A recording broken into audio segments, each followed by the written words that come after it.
Singaporean roots of Jinjja Chicken, the success story of a local Korean fried chicken brand. Singapore, imagine biting into a crispy, flavorful piece of Korean fried chicken and then discovering that the chain behind it, Jinjja Chicken, is actually a homegrown Singaporean brand. Your first thought might be, ginger. This expression, common in Korean, captures the surprise perfectly, akin to saying, really? For the past 10 years, since its inception in 2015, Jinjja Chicken has been quietly making waves in the culinary scene, all while keeping its local origins under wraps. Co-owned by Singaporean Bernard Tay and his partner, this halal-certified chain has grown to 8 bustling outlets across Singapore, generating an impressive annual revenue of around $10 million and employing 170 dedicated staff members. Now, Bernard feels it's time to proudly declare, "We are 100% Singaporean." He hopes that this revelation will encourage locals to support homegrown brands that venture into international cuisines.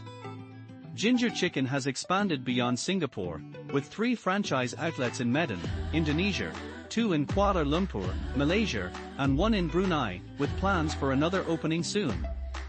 Despite its success, many still mistakenly believe the brand hails from South Korea. Bernard, in the past, chose not to correct this misconception, even among friends who assumed he had purchased a franchise.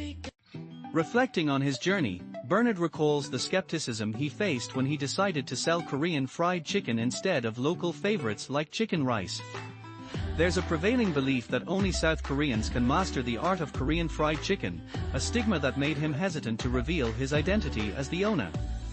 A particularly disheartening moment occurred on the opening day of his North Point City outlet in October 2017, when a customer walked away upon learning that the boss was Singaporean, muttering doubts about the food's authenticity. This experience led Bernard to shy away from media interviews until now. His passion for Korean fried chicken stemmed from his love for the dish and a keen observation of a gap in the market for affordable options compared to the pricier offerings at Korean restaurants.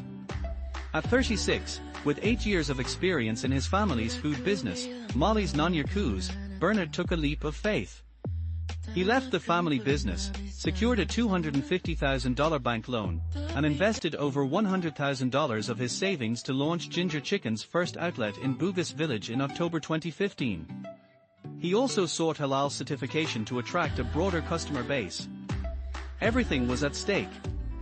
"It was a show-hand moment for me," Bernard shares, highlighting the risks he took.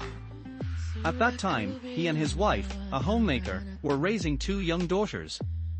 Now, they have 3 daughters aged 4, 10, and 13, with his wife, Christine, joining Jinjja as marketing director in 2016. Bernard credits his aunt, who managed the family business, for instilling in him the importance of business ethics. "She taught me that while a business can be profitable, owners must not be greedy. Always remember the customers who have supported you," he recalls. This philosophy has shaped his approach to running Jinjja Chicken. While managing the restaurant, Bernard also started a trading company with his cousin to import sauces for the Kueh factory. Through this venture, he connected with South Korean contacts who shared the recipes for the soy garlic and yangnyeom sauces that are now staples at Jinjja Chicken.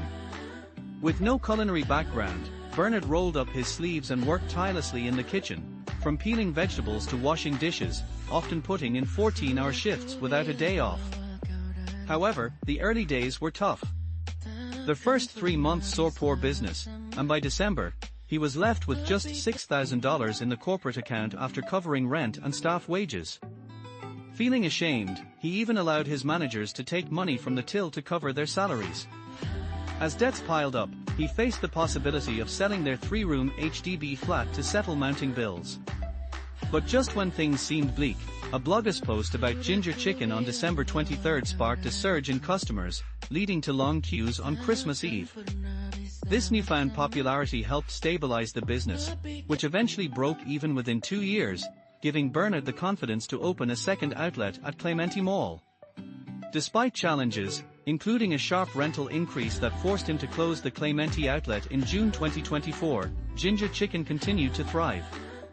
New locations opened at North Point City in 2017, followed by Changi Airport Terminal 2 and Jewel Changi Airport in 2019.